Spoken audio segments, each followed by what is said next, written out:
I'm going to take a cue from Bob, who thanked his wife. I'm going to thank mine too. I got it right here in the top of my notes there. It's one thing to have a partner that you love, and it's another to have one that I respect so much. Having spent a lot of years raising two wonderful kids and 27 years as a hospital chaplain listening to people's stories. She taught me how to listen to stories. Let me congratulate all of you. This is quite an achievement, and it's no small thing. Think back of some of your memories. You survived the worst, and you cherished the best, and you will for a lifetime. I know about that lifetime. I've been here for decades, and unlike Bob, I've been here, I came when I was 11. Do the math. I'd like to tell you what I think I've learned since I was in your shoes, about to graduate from college, wondering, sometimes with anxiety, how the next chapter of my life's book would read. And basically, I would say this: most of life is a mystery, and that education is about more than seeking answers to the big questions of life. Generally speaking, seeking answers might be a waste of time. Seeking security and certainty might be a lost cause. I'll illustrate with 4 short episodes in my life. Story 1 is about the man, a story I've told in lots of places, and some of my students may have even heard it. A man walking along the cliff on a beautiful day for his walk, and off to his right are mountains and snow-capped, and off to his left is this cliff dropping down into a beautiful green valley with a river flowing through the center, and it's a spectacular view, and he's caught up in the view, and he falls off the cliff. 500 feet straight down he falls, but there's a branch sticking out at 250 feet. He grabs the branch. He's been doing his weight training. And he holds on, but he's in a pickle. 250 up, 250 down. Help, help, can anybody help me? And a voice rumbles out of the sky. Yes, I can help you. Who are you? I am God. Are you sure you can help me? I'm sure. What do I have to do? Let go. Is there anybody else up there? Story 1. Our man on the branch, he can exist, wait for somebody else to come along, but it's not much of a life, is it? And the lesson is, he would have to let go of the most secure thing in his life to really step forward and live. But to him, his present reality is all that he has. So we learn to let go of some of those secure things in our life to begin to really live. Story number 2 is the student I had who had my class, and he had to graduate with a C, or he wouldn't graduate. He had to get a C in that course. So I gave him the test in advance. I've thought I'm always a student advocate rather than a student adversary, so I want to help him. I want to get him through. So I gave him the test the night before, and this is what it was. How many days in the week begin with T? I'm on this kid's side. He's got to pass. How many seconds in a year? How many D's in Dixie? Come on, right? He comes back the next day. How many days in a week begin with T? 4. Oh, my God. 4. How do you get 4? Tuesday, Thursday, today, and tomorrow. Oh, he got credit.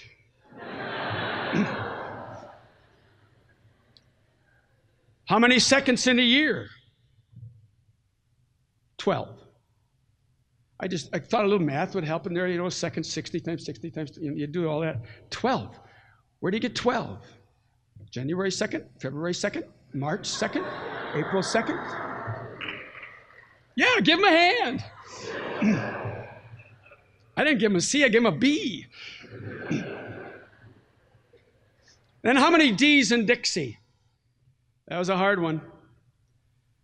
I got 54, 55, and I'm thinking, man, I'm on your side, but this is ridiculous. Where do you get that? Dee dee dee dee dee dee dee dee dee dee.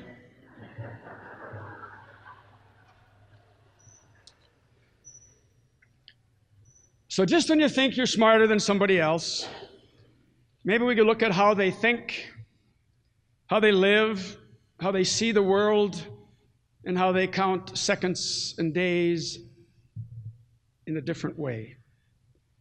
And I think of that biblical phrase about you without sin cast the first stone. That notion about superiority because I'm different. Story number 3 is about my dad, who was the principal of a high school and a superintendent for his whole career. We lived in a little Minnesota town, and in that town, the Indians, the Native Americans, were on a reservation just outside of town, and they came into our high school, note we called it our high school, when they hit the 9th grade.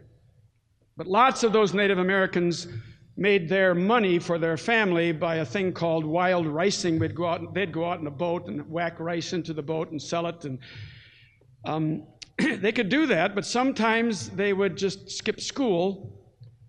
And one day, 3 young boys did just that. And my dad went after them. Principal, superintendent, clock keeper at the football games. He did everything, and now he's a truant officer. And they see his car pull up, and they ran out into the swamp, up to their waists, and more or less said, come get us. He had wingtips and a 3-piece suit, and he walked out in the water and got them. And now my dad told this story when I was 5 years old into another room. I'm listening to him tell my mother this story, and he told it this way.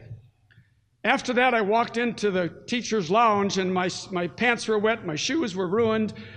And one teacher said to me, why do you waste your time on those guys? They're going to end up drunks on the reservation anyway. And my dad said a line that I've remembered since I was 5, and that's about 20 years ago. I'm not going to let those kids think their life is negligent for 1 second. I have called you by name, and you are mine, is a Hebrew Bible Old Testament phrase, comes from God. And he took that on himself, that I have called you by name, and he did. 1, 2, 3, you guys come. And somehow, with great irony and passion and compassion, they knew that he cared. Story number 4 is the one about my brother and I smoking cigarettes we didn't inhale as little kids. I mean, like I was 5 and he was 9, and we had this friend whose parents owned a restaurant in this little town, and he could get cigarettes off the cigarette rack and steal them, and we'd go hide in the woods and smoke. I thought my name was Huckleberry Finn. And then we'd eat anything we could find, wild raspberries, wild strawberries, wild bananas. They grew in Minnesota. To walk past our mom as we walked in the house, and so we wouldn't have to breathe on her and she'd smell that smoke. Well, one night, in our house, my brother went down in the basement with our friend who took the cigarettes from his parents' restaurant, and they were smoking in the basement. My dad went down there. The steps went out from the kitchen down to the basement. My dad got down there. The place is blue with smoke. He said, are you guys smoking? My brother said, no. Jack, the name of our friend, you get home. David, upstairs. He marched David upstairs. Jack went home, and I'm there just trembling what my poor brother's going to go through now. He put my brother over his lap and spanked him on the butt, and he looked at me and said, that's not for smoking, that's for lying. And he looked at me and said, have you ever smoked?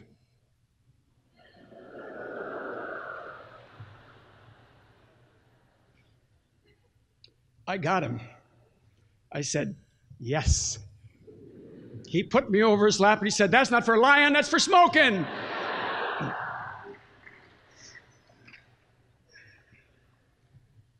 So I don't really have a lecture. Yeah. I'll say that again. That was a great applause. I don't have a lecture. No advice, just a few observations. Most of life is a mystery. And searching for answers and clarity and situations that aren't full of ambiguity is a waste of time. The Chinese have a saying, you can't unring a bell. What matters is how we live after the bell is rung. Do we live with grace and humor and love? Or do we seek answers? Do we seek certainty? Do we seek clarity? Do we seek, as the New Testament says, bread alone? Maybe summing all this up could be the advice from a couple of American novels. First, we hear from the main character in a not so well-known Kurt Vonnegut novel called God Bless You, Mr. Rosewater. And Rosewater sits at his phone most all day, every day, giving advice to people who call in about, how do I live? And most of the time, he's just listening. But at one point, he says to a lady who's been especially inquisitive and powerful,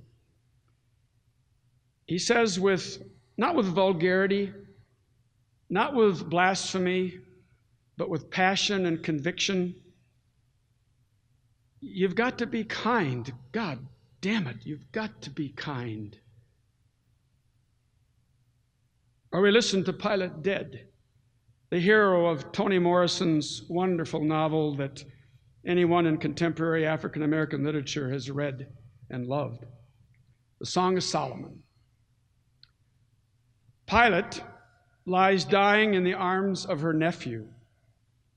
She has lived a most unconventional life, shaving her head, wearing long dresses and men's shoes, eating not at scheduled meal times, but only when she is hungry, living in a house with no windows and just one door, and treating every person she meets as her brother.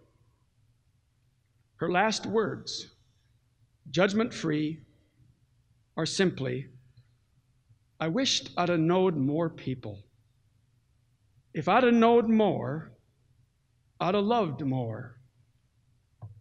The bell is rung. Be kind, love. Thank you for this great honor.